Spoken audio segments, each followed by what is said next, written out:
Добар ден. На само 2 месеци од одржувањето на 5-тите претседателски избори во Македонија, неверојатен молк и тишина доаѓа од таборите на двете најголеми политички партии.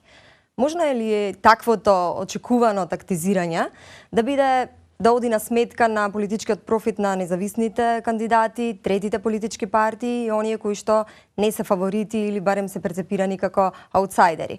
Можно ли е Македонија да излезе од клештите на црно-белата слика на СДСМ и ВМРО наметната како неминовност? Која е моќта на неопределените гласачи во Македонија? Сите овие изборни хипотези ќе бидат дел од денешниот разговор во Зебра. А наши денешни гости се универзитетските професори Мирјана Најчевска и Јове Кекеновски. Добро дојдовте во Зебра. Професоре Кекеновски, за почеток со вас, вие претендирате да бидете кандидат за председател во вашата матична партија во ВМРО-ДПМН. Токму затоа сакам да ве прашам, има ли шанса независен кандидат или кандидат кој што нема да има поддршката на некој од двата носители на левицата или на десницата, односно на најголемите политички партии? Па најнапред да не биде сватено погрешно дека јас сум независен кандидат, значи јас ја барам поддршката на мојата политичка партија. И со оглед на она што го имаме како искуство во Република Македонија, чинам дека можностите на независните кандидати се сведени на минимум. Затоа постојат голем број на причини, значи зошто независните кандидати кај нас не можат да успеат. Впрочем, јас имајќи ја таа информација, тоа создание, правејќи ги сите тие анализи, решив да си одам во мојата матична партија.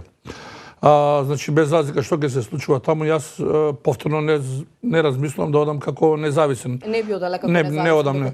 Зошто велам? Заради тоа што прво кај нас ако говориме, постои еден тип на така наречена поданичка политичка култура, која што за жал се уште во втората декада на 21. век доминира над онаа партиципативна политичка култура. Тоа е можеби едниот од сегментите, неоти граѓаните не сакат, меѓутоа можеби да формулирам оваа ситуација од аспект можеби не смеат или не се доволно храбри да се впуштат, да речеме, во една таква, под наводници, авантура. Втората е причина што политичките партии во Република Македонија самата кампања за избори ја дигна на многу високо ниво од аспект на финансии. Јас не верувам дека во Република Македонија може некој да се осуди да даде толку пари за кампања, за да може да им парира на големите политички партии. За колкави средства зборуваме? Па, мислам дека ги имате во извештаите на политичките партии, мислам дека се работи за неколку милиони евра кои што ги вложуваат политичките партии. Друго е прашањето од кај ги наоѓаат тие пари. Меѓутоа мислам дека енормно големи средства за оваа наша мала држава се вложуваат во тој сегмент. Второ, мислам дека проблемот кој што ги оддолго влечува или ги оневозможува, ги обесхрабрува, да речем, независните кандидати е фактот што тие немаат логистика, немаат една партиска машинерија која што сме виделе во многу наврати дека функционира на терен безпрекорно. И можеби најголемиот проблем е токму законската регулатива. Зошто велам законската регулатива? Затоа што ние сме сведоци дека од минатите избори досега имаме доста промени во смисла да граѓаните не можат во општините да ги дадат своите гласови. Поточно има 34 места кои што се седиште на општинските изборни комисии, каде што треба да ги дадат гласовете. И сега да вие го натерате еден ваш поддржувач. Да, еден ваш поддржувач. Прво не знаете каде е точно локацијата, каде е седиштето. Второ да го натерате, да го замолите да дојде да го даде вашиот глас. При тоа да појде да се пред некој административец, да се легитимира од една страна. Од друга страна треба да изгуби време, да излезе од работа и така натаму. Трето, тука се исто проблемите кои што ги наметнуваат самите административци, доколку сакаат да кочат таа работа. Друга ќе беше ситуација да имавме како во минатото каде што можеа да се соберат потписи и чинам дека таа бројка во минатото не беше проблем. Меѓутоа како мине време и овие избори покажуваат дека бројката од 10.000 со потписи е, мислам, во моментот невозможна мисија. И последниот аргумент е фактот дека голем број на граѓаните, еден поголем дел, бидејќи ние гледаме дека има независни некаде, односно неопределени од 35 до 40%, другите се определуваат некаде од 30 до 35 за некоја политичка партија или за друга, и за опозиционите. Фактот дека тие по разни основи се врзани за одредена партија. Дали е тоа активист, дали е симпатизер, дали има некој вработено од страна на одредена политичка партија во минатото или сега, дали има некој бизнис со партиите на власт, и тоа создава едно чувство на нелагодност кога еден граѓанин ќе отиде во општината да се легитимира и да го даде својот глас. Доколку успееме да го елиминираме, а мораме да го елиминираме во име на демократијата, во име на демократските процеси, мислам дека ќе биде голем успех на Македонија. Ова што не се случува сега, да не се случува во иднина. Професор Најчевска, се извинувам. Се согласувате ли со ова дека независен кандидат во Македонија нема никакви шанси?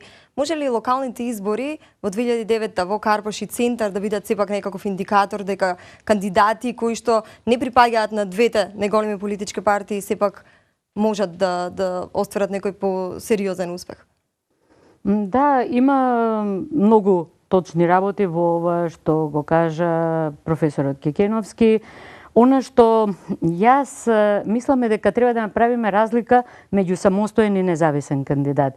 Она што овде го зборуваме во моментов е самостоен кандидат, кандидат кој што не е поврзан со политичките партии, а кој што ќе биде препознаен од граѓаните и за кој што ќе гласаат како за индивидуа.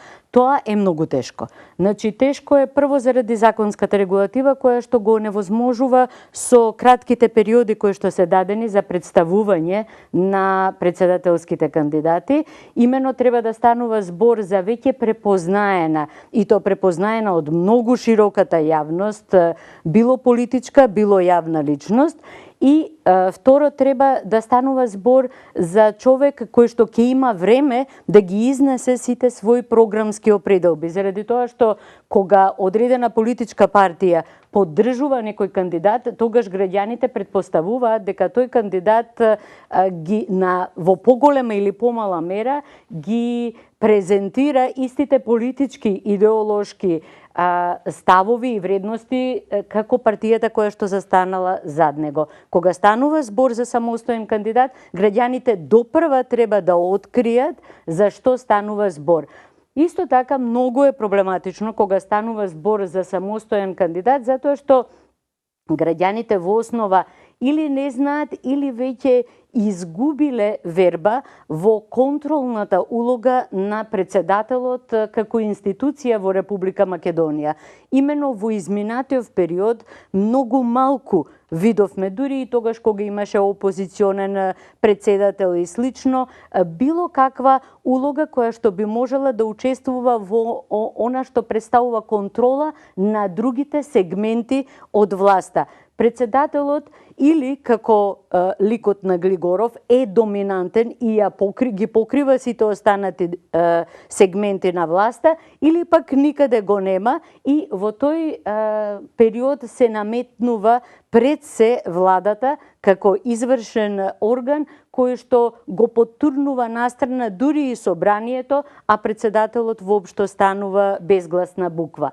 Меѓутоа, јас лично сметам дека во моментов можеби ние треба да размислуваме и да ги поттикнеме политичките партии кон онаа опција за избор на независен кандидат. Значи, кандидат за кој што би застанала одредена политичка структура, било да станува збор за една или за поголем број на политички партии со ист идеолошки или вредносен предзнак, а кои што би застанале зад кандидат за кој што очекуваат дека нема да биде под влијание на тие политички партии. Значи да застанат зад кандидат кој што ќе може да ја остварува контролната улога, кој што ќе има таков персоналитет, кој што ќе биде таква индивидуа која што ќе може да стави вето, која што ќе може да биде препознаена како некој кој што ја представува државата настрана, кој што ќе биде препознаен како некој кој што може да амнестира, кој што ќе биде препознаен како некој кој што може да се спротистави на владеачката политичка структура, која и да е, и на тој начин да го воспостави балансот на силите. Апсолутно. Значи, таков независен кандидат, според мене, теориски е можно да добиеме, меѓутоа тоа многу зависи од политичките партии и дури овие разговори за консензуален кандидат, за кандидат кој што не припаѓа кон конкретната политичка партија, сметам дека представуваат испитување на јавното мнение колку граѓаните би можеле да застанат за таков кандидат. Главен проблем кај ваков кандидат не е само политичката партија која што го предлага и која што ќе треба свесно да предложи кандидат за кој што знае дека не може да го контролира, за кој што знае дека не може да биде марионета. Проблем е и кај другите политички партии кои што нема да го атакуваат самиот кандидат, туку ќе атакуваат политичката партија и ќе се обидат да направат амалгам, да го изедначат кандидатот со политичката партија и на тој начин да го уништат посебниот кредибилитет кој што евентуално би го имал. Има ли шанса кандидат кој што има поддршката од најголемите левица десница партии, доколку ја нема поддршката на најважниот албански политички фактор? Па токму затоа сега ги, како што кажавте, испитуваат теориски можностите има за шанса. консенсуален.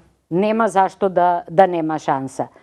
Меѓутоа, не е пожелно. Од политички аспект не е опортуно, заради тоа што тоа се спротивставува на целокупната логика на развојот на системот во последниве десетина години, посебно после донесувањето на Охридскиот рамковен договор и е во спротивност не формално правно, туку морално правно на суштината на самиот тој договор. Така што изнаоѓањето на кандидат кој што е прифатлив за албанските политички партии, дефинитивно сметам дека не е крајна нужда, меѓутоа е навистина многу пожелно. Ако може во да се надоврзам јас. Имав и денови коментари на таа тема. Значи, јас не сакам да говориме во Република Македонија и мислам конечно треба да престанеме кандидат за председател поддржан или избран од албанци, власи, роми и така натаму. Значи, ние пред се мораме доследно да го почитуваме уставот и да велиме дека председателот е избран или предложен од граѓани на Република Македонија без разлика на која етничка заедница и припаѓаат. Во тој контекст, значи, јас денови ги слушам и коментарите на представниците на ДУИ околу тоа дека нема да има легитимитет, нема да има легалитет избраниот председател доколку тие бојкотираат. Меѓутоа видите дека не сите политички партии бојкотираат, впрочем таму не е само ДУИ, гледате дека ДПА не најавува дека нема да излезе на избори. Второ, што е посебно битно, тие не успеа на јавноста да ја објаснат што е тоа консензуален председател. Значи, консензусот не подразбира донесување на една одлука преку одлука која што ќе донесе мнозинството во една група, држава или партија. Туку подразбира максимална, што е можно најголема согласност во тој сегмент. Значи, ако говориме за консензуален председател, јас мислам дека сепак може би ова еден обид да се наметне еден современ обид на некоја етничка кохабитација која што не е погодена во прав момент. Зошто велам? Вие во услови кога имате најголем степен на меѓуетничка тензија, најголема недоверба помеѓу етничките заедници во Република Македонија, а вие сте тој кој што треба да ги смирите, да ги релаксирате меѓуетничките односи, вие од друга страна изигрувате лицемер, односно глумите се со цел да добиете политички поени и велите консензуален председател, а при тоа или свесно или несвесно ги заострувате меѓуетничките односи и ја зголемувате меѓусебната недоверба. Од друга страна не објаснија тие што е консензуален председател од причина што доколку говориме за председател, односно кандидат за председател кој што ќе го предложат партиите на власт, ние не можеме да говориме за консензуален председател, кандидат за председател, бидејќи тој ќе биде можеби со консензус кандидат за председател избран од партиите на власт. А мислам дека во Република Македонија, ако говорите сите граѓани, сите политички партии да го предложат тој кандидат, би требало да се навратиме во минатото. каде што имавме такви случаеви на избор. И мислам дека од тој аспект паѓа целокупната нивна идеја за консензуален кандидат за председател, од причина што до крај и не се изјаснија која е цената да тие некого поддржат или предложат. И јас оттаму повеќе сакам да говорам за консензуално избран председател од граѓаните на Република Македонија, отколку за консензуален кандидат за председател. Мислите дека доколку не се усогласат партиите кои што се и партнери во власта или партиите кои што се партнери опозиционери на власта за некаков заеднички кандидат, дека тоа може води кон Не, апсолутно не може да води. Нови етнички тензии? Не може да води кон нови етнички тензии. Доколку не се задоволни? Видите, ако направите една анализа, ќе видите дека граѓаните од албанска етничка припадност, дека досега и многу не биле наклонети кон да го дадат својот глас за македонец кандидат за председател. Зошто го велам ова? Освен во случајот на Борис Трајковски. Гледате дека сите тие беа избрани некаде со околу 450.000 или 500.000 гласови, што беше на граница од оној минимален консензус. Од оној минимален услов за да бидат легитимни изборите. Сетете се Бранко Црвенковски на изборите помина со 51%, сегашниот председател Иванов со околу 41-42%, што јасно укажува дека тие не се наклонети и не го дале гласот, освен во случајот со Борис Трајковски. Така да нема да биде, можеби, не е лагодно да не излезат да го бойкотираат скроз, меѓутоа јас верувам дека помеѓу нив има поединци кои што се лојални на оваа држава, кои што размислуваат со своја глава и кои што ќе излезат како граѓани да се исполнат својата обврска.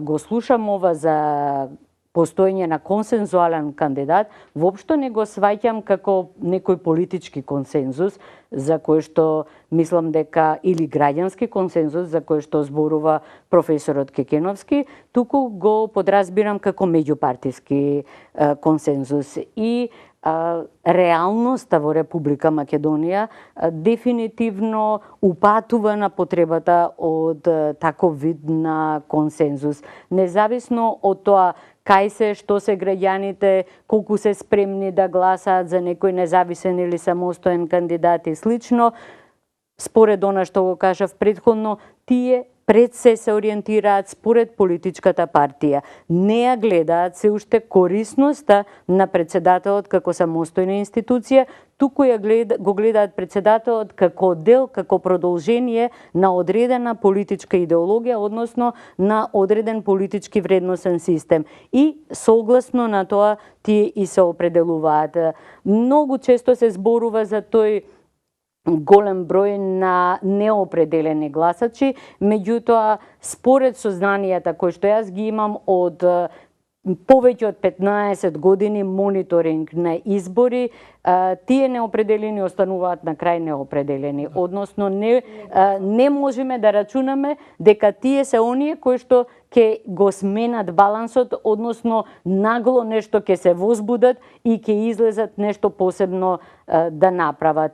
И едно нешто не се согласувам со професорот Кекеновски, а тоа е дека албанците не играат никаква улога во изборот на председателските кандидати. Напротив, јас сметам дека токму македонците се оние кои што се повлекуваат во вториот круг од гласањето и дека на нивно место доаѓаат токму албанските гласачи и тоа доаѓање на албанските гласачи е вообичаено резултат на меѓупартискиот договор. Така што сметам дека албанското гласачко тело е неверојатно важно, дури и клучно во моментот на избор на председател и не би се однесувала толку